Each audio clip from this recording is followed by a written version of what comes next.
My baby brother is a monster. There's something very wrong with my baby brother. He always cries. He always wants attention, even at night. Dad talked about him, how he slept in my mother's belly. Mom showed me how he kicked, and one day they brought him home. He'd come out. I didn't like him. After that, Mom and Dad didn't get much sleep, and they don't have time to play with me anymore, because my baby brother keeps them up. They're always tired, always arguing, and they don't pay as much attention to me.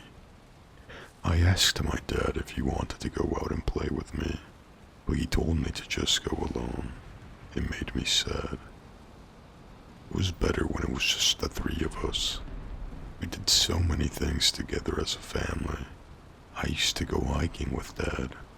Mom took me out swimming, and we played together every day for many, many years, until Mom's belly grew, until my baby brother ruined everything.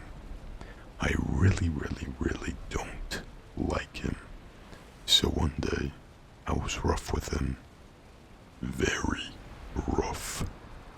And he wailed and wailed and wailed, but everything would be normal, I thought. What happened next was a blur.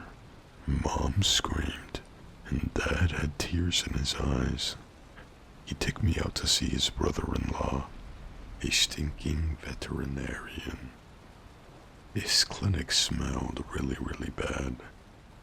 We visited that place more often than I'd like to, because I didn't like him either, and I'd often let him know. Dad spoke to him in frantic, hushed whispers, pointed at me, trembling. His brother-in-law shook his head. "So it's time?" asked the stinking bastard.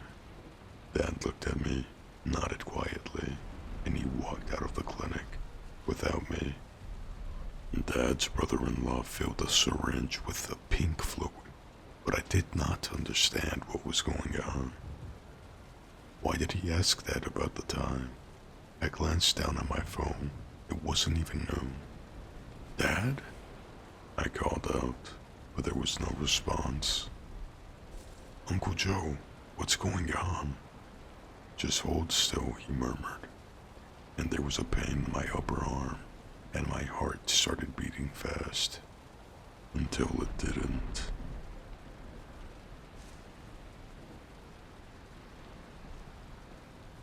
Rules to survive.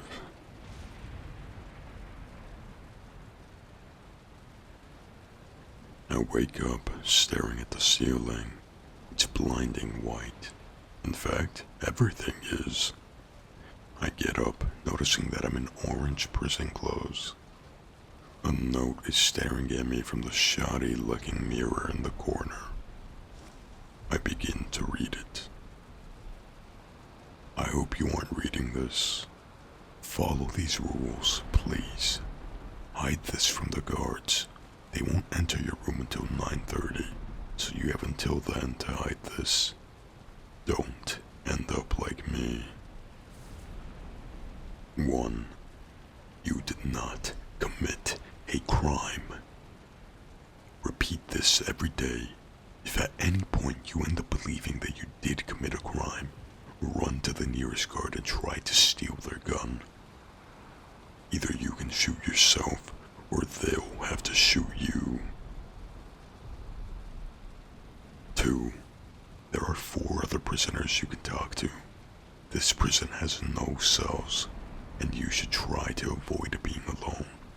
Each prisoner is different, and some are dangerous. Follow the following. Lena has red hair. She's the kindest, and is the only one who knows about this note. If you ever feel like you are in danger, tell her the sky looks remarkably clear today. She'll take you somewhere private. Caleb is the fat guy with a long, black beard. He's a genius, but unfriendly. If you're smart enough, he'll be a good friend, but if not, answering questions once in a while. Marissa is the girl with blonde hair. She's not very kind, and if she's in a bad mood, she'll say she wants to be alone. Respect it. If you leave her alone, you might find small candies on your pillow at night. Eat them. The sugar helps keep away the madness. If you do not respect it, expect the treats to be replaced by poison with no warning. Bruno is the thin, brown-haired one. Do not interact with him under any circumstance. He has been here the longest. He believes he has committed a crime. He will torture you as a penance for the crime. 3. Mealtimes are at 9:15, 12:30, and 5:30. If they happen any earlier or later, don't go. It's a trap. They will convince you that you committed a crime. 4. Change clothes often. It helps keep the madness away. 5. There were originally 8 of us. If anyone claims otherwise, they are guards. 6. You will be here for 2 months. Keep track. If at any point after 60 days you are still here, I'm sorry. You will see the coming of the 6th prisoner. 7. Don't take the medicine. You will wake up on your 61st day. 8. Finally, you will often dream here. The dreams can tell the future. Believe anything you are told in dreams. I didn't. This will be the last thing I can do before I believe I committed a crime. Good luck, prisoner number 5. Bruno.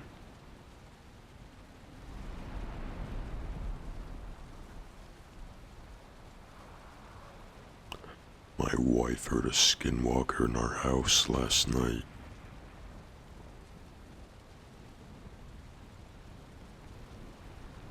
Let me start off by saying that my wife doesn't believe in paranormal entities or anything of that nature. We have 3 cats and one of them likes to be a rebel, jumping onto counters and meowing at the top of his lungs just looking for attention. He does this throughout the night and it's a regular occurrence. Last night, after a few beers and video games, I decided it was time to head to bed with my wife.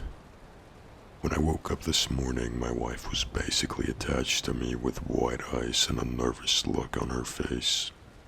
I asked her what was wrong and she proceeded to tell me what happened last night. She said that around 2:50 in the morning she was woken up to a noise that sounded like one of our cats downstairs meowing unusually loud. After giving herself a few seconds to perk up and pay attention, she said that the meows sounded more like a person trying to mimic a cat and it kept saying, "Hello." After meowing for 2 to 3 minutes, a loud bang came at our door, and then a notification went off for a motion sensor at our front door. When she told me this, I checked my phone and sure enough, there was a notification for motion detected at 2:52 a.m. I asked her why she didn't wake me up so I could grab my gun. She said she was frozen with fear and didn't want it to hear her make a noise. We're out running errands while I'm typing this, but something made me uncomfortable about her story. Last night, I set the home security alarm around 9 p.m. and we didn't turn it off till we walked the dog this morning. To make things worse, we had slept with all of the animals in the room and the door was closed. So whatever was in our house or outside the front door was not one of our animals. Obviously, the first thing that came to mind was a skinwalker, but maybe I'm just being paranoid. I checked all the rooms in the house after I got up. I'm not sure what I could have done anyways. It's very odd that my wife was scared so badly by something she doesn't necessarily believe in. We bought this house brand new, so no one has lived here before. When I'm home alone, I do feel like I'm being watched or someone's always walking directly behind me. My wife also said that the house has given her chills since we moved in. Something is just off about it. We just got home and I went to hang up one of my shirts in the master bedroom closet when I noticed that the board that covers the attic access has been shifted a little. When I asked my wife about it, she said she's never been up there, and the builders would have placed it back in its original place before we made the purchase. I'm genuinely getting anxious just thinking about what could be going on. Has anyone had an experience like this? Or similar at least? We're going to my mother-in-law's to get some sage. My wife said burning it should keep whatever's around our house away. Hopefully it won't come back.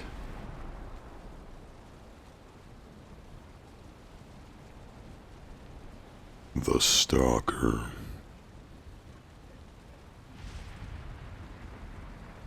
I was 16, and me and my friends, I'll call them Evan and Jake, wanted to rent a hotel for the night since it was spring break. We got to the hotel and checked in. It had a really funky smell, but we still stayed there. Once we got to our room, it was about 3 p.m., so we decided to go swimming. The pool was downstairs, departed from the hotel. Once we got to the entrance, there was a man, at least 6'3", in all black with a hood covering his face, facing us. I panicked a little, but not out loud. We got into the pool and swam for a few hours until we saw that man again, all black, sitting on a chair by the pool. I cleared my throat. Can I help you, sir? I asked. No response. I still was a little paranoid. I put my face in the water, and at the bottom of the pool was another figure that was all black. I screamed like a little girl and ran for the door. I looked back and saw nothing, not the guy in the chair or the guy under the pool. My friends thought I was just saying things, but I saw what I saw as clear as water. I didn't feel like swimming anymore, so I decided to get dinner at a nearby restaurant. I got a table for me and my friends to sit at, and there I saw him once again. The man, all in black on the other side of the dining room. He was staring at me. I have had enough. I went over there and I lost track of him and he took off. After that, I decided this trip has gone too far and we should leave tomorrow morning, but my friends didn't like that idea. Once it was 10:30, I and my friends dozed off in the hotel room. I woke up to some noises. I saw a shadow of a figure at the end of my bed. I calmed myself down and told myself that it was my hat that I put there before I went to bed. I went back to bed and got woken up again 30 minutes later to more noises. I was getting thirsty, so I reached under the bed and tried to grab my water bottle, but I grabbed something, and I was totally shocked by what I grabbed. It was my hat. I was not ever more scared in my life. I couldn't help but to scream at the top of my lungs when I heard a voice next to my ear say, "You're a bitch." I jumped out of the bed and realized it was two men in black right there. I tried to fight them, but it was no use once they grabbed me and dragged me out of that room. I tried to scream, but that guy was covering my mouth. I passed out and woke up in a stretcher.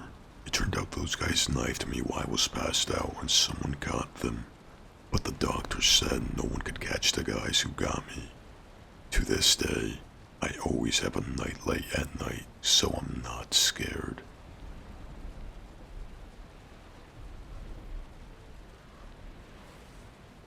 The doll in the storage room. When I was younger, I'd go visit my grandparents all the time. They lived in a one-floor house with an unfinished basement. I never liked it down there. It felt small for a big basement. There was a little door down there that was for storage, and I always got a horrible feeling when going close to it. And let me add that this was a newer house that was about 6 years. Now during the time I was about 6 or 7, I felt so uncomfortable going down there. Even when I was with someone, I did not like it. I remember going down there with my grandma to help with something. She had to run upstairs because someone rang the doorbell. She said she would be right back even though she knew how I felt about being alone down there. But I nodded and said okay. She was gone and I was alone, and I started to get a bad feel in the pit of my stomach. I didn't move, and I didn't want to. Even though the lights were on, now this is where everything started happening, and it still gives me chills.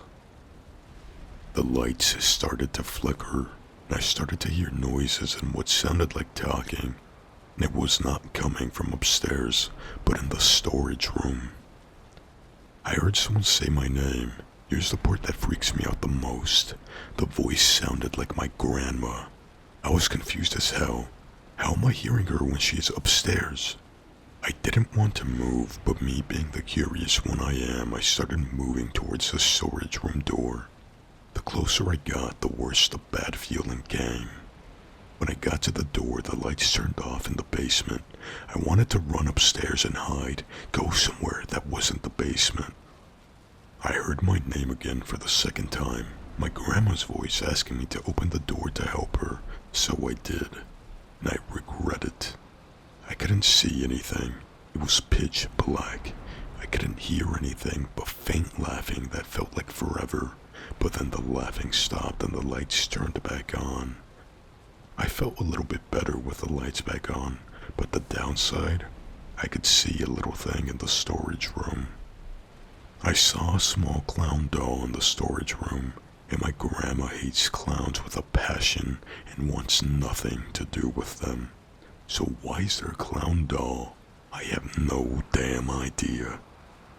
Then the lights turned on in the storage room. I saw red that looked like blood all over the place. I screamed and blacked out, and the next thing I knew, I was laying on the couch. My grandma looking at me and asking if I was okay. I have no idea if that was real or a dream, but it sure as hell felt real.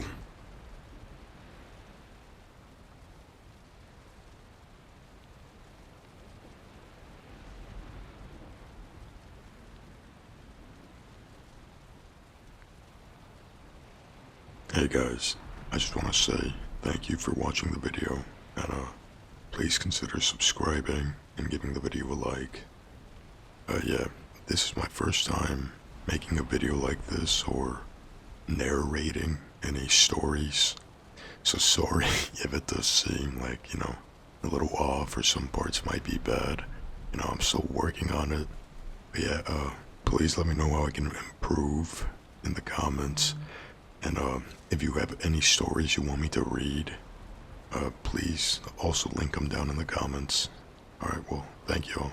Thanks for watching.